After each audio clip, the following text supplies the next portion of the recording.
Selamat malam, berjumpa kembali bersama saya Wong Ganteng Sak Donya. Mohon untuk tidak menyebutkan nama dan identitas dalam percakapan ini karena percakapan ini saya naikkan dalam konten YouTube. Piye Mbak aku kudu piye iki? Ya, niku kula sing winginane tanglet data niku lho Mas. Bahasa Indonesia aja Mbak, karena subscriberku dari Amerika nanti bingung. Gak ngerti bahasa Jawa. Ya, yang kemarin tanya dokumen itu loh Mas, kan masih kurang yang mengganti tahun pada akte cerai kan kemarin WA Mbak Yuli bisa ketemu tanggal 26 gitu. Ya sudah. Tanggal 26 kita omongin. Nggih, nanti tanggal 26 ketemu sama Mbak Yuli sama jenengan lah. Ya di rumah saya kan ya ada saya. Kecuali saya keluar. Nggih, soalnya Mbak Yuli mintanya kemarin itu di Starbucks. Gitu, saya minta alamat, Mbak Yuli mintanya di Starbucks exit A gitu. Oh ya sudah, nggak apa-apa, nanti ketemu di mana aja pokoknya boleh. Kalau di rumah mumet. Karena di rumah sempit, tahu sendiri Hongkong rumahnya sempit. Oke, siap. Itu untuk penggantian itu berapa lama ya Mas prosesnya? Kalau boleh tahu. Proses kita ya 1 minggu sampai ke 2 minggu, Mbak. Oh, cuman segitu. Oke, siap. Berarti bisa kalau datanya semua kan masih di Indo, terus nanti kan berarti saya cuma mengasih foto Mas Andro yang foto Scan. KTP sama paspor. Scan PDF. Scan PDF aja. Berarti yang surat cerai juga dari Indo suruh scan dulu. Scan PDF nanti dicek dulu. Terus dicek fisiknya juga. Sebenarnya kan makanya kita nggak tahu nanti, makanya setelah sampean kirimkan nanti kita kirimkan ke yang membantu dari pengadilan agama atau pengadilan negeri.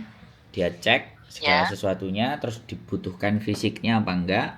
Nanti kalau dibutuhkan fisiknya ya kita kirim fisiknya.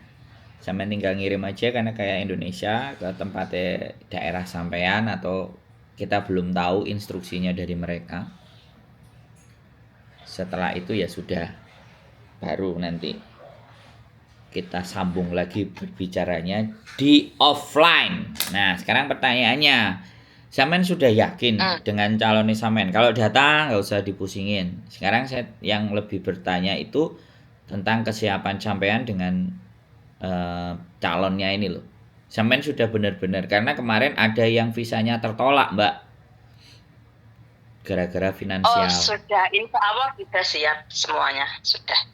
Ya kalau misalnya belum selesai, belum kelar urusannya mereka, sebaiknya keluar dulu urusannya.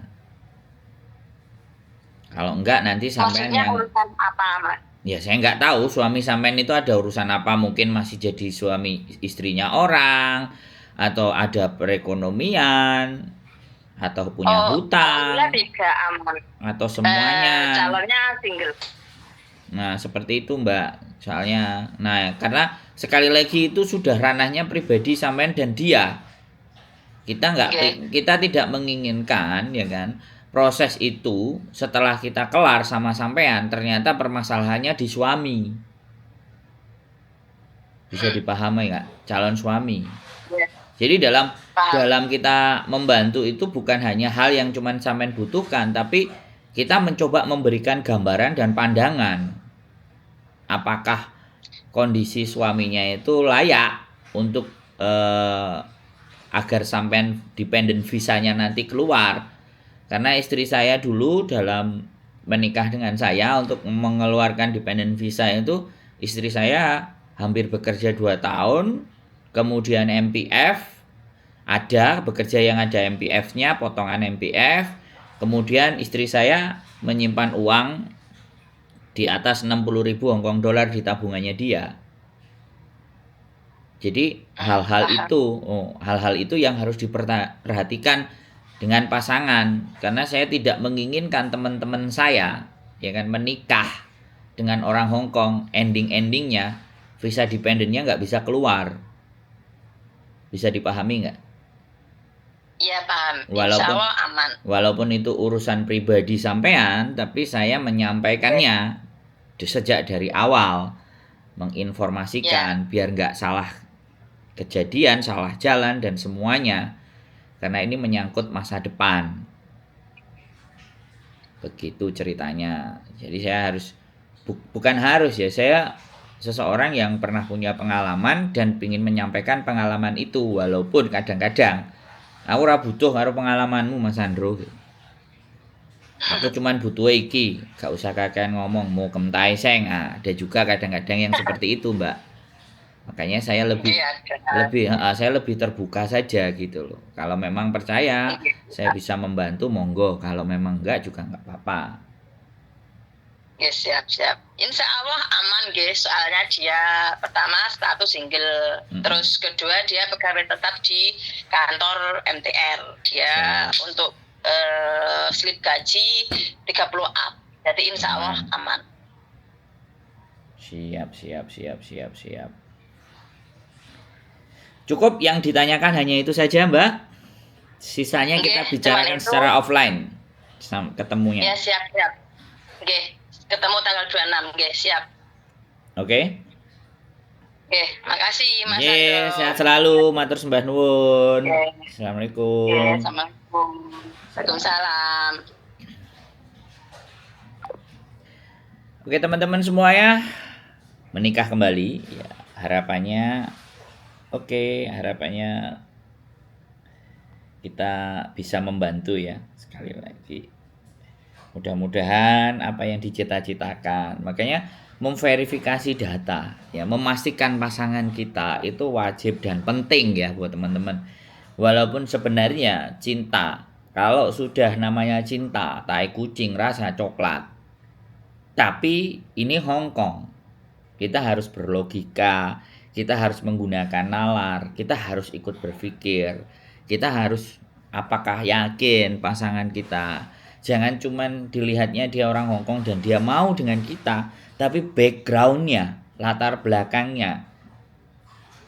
Jadi kalau toh pun ada yang mungkin melakukan kejahatan ataupun apapun, ya ambil direkod. Ya, keinginan dia untuk berjuang lagi bagaimana? Sebenarnya hubungan itu yang bisa merasakan kan teman-teman. Dan sekali lagi nggak banyak juga teman-teman yang juga berhasil untuk mendapatkan dependent visa dan mendapatkan kehidupan yang lebih baik. Tapi banyak juga cerita yang memang menikah dia tersiksa batinnya, tersiksa hatinya, tersiksa segalanya. Itu semuanya sangat mungkin terjadi bagi kita semuanya. Maka dari situlah saya memang tidak bertanggung jawab atas kehidupannya. Saya juga tidak ada hak untuk mencampuri urusan pribadinya. Tapi sekarang ranahnya adalah di konten sosial media. Saya juga ingin memberikan yang terbaik atas cara berpikir saya kepada teman-teman semuanya. Terlepas nanti mau menanggapinya secara negatif, menanggapinya secara positif, menanggapinya acuh tak acuh, itu tidak saya pikirkan. Karena sekali lagi ketika sudah naik ke dalam konten, maka semua orang itu berhak berkomentar.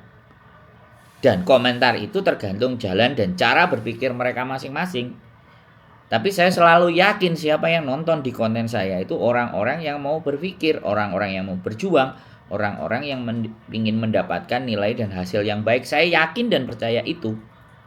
Dan saya harap saya akan terus bisa mempertahankan atas apa yang ingin saya sampaikan itu bisa dipertanggungjawabkan. Jadi seperti itu ya. Dan istilahnya saya ini ibaratnya pembantu yang hanya kita berdiskusi tentang persoalan dan masalah. Dan hari-hari terakhir ini, hari-hari 1 bulan sampai 6-7 bulan itu saya senang karena yang telepon itu belum terkena masalah, belum terkena persoalan, lebih banyak kepada orang-orang yang ingin menyiapkan strategi gitu.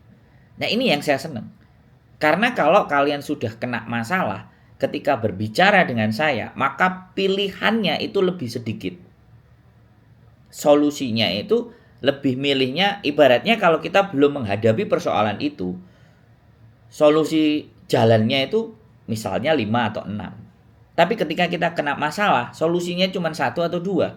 Mau nggak mau, kita harus memilih pilihan yang berat.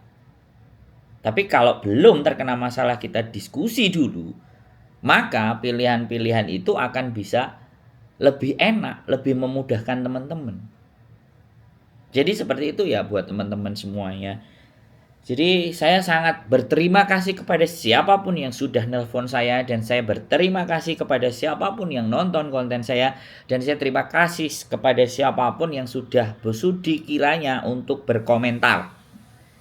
Sekali lagi saya tidak ingin mempromosikan silahkan tonton, enggak, dan silahkan subscribe itu bukan saya.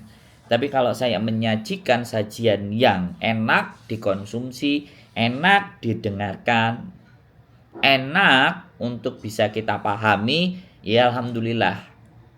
Saya tetap mohon bantuan doa buat teman-teman semuanya untuk terus berkonten, memberikan dan berkontribusi kepada persoalan-persoalan dan masalah-masalah teman-teman. Jadi mungkin itu saja, tidak ada gading yang tak patah, tidak, kesempurnaan bukan milik saya, masih banyak kekurangan, kadang emosi, kadang marah, kadang suara keras, yang menganggap sebagian orang saya ngomongnya kasar, yang keras, yang nggak lembut, yang nggak sabar, tapi that is my style. Itu adalah gaya cara berbicara saya. Tapi kalau kalian memahami isi dan apa yang saya sampaikan, insya Allah kalian akan bisa mengerti dan kalian bisa mengambil sebuah nilai. Itu saja dari saya. Keep stay tune my YouTube channel and see you next video. Bye bye.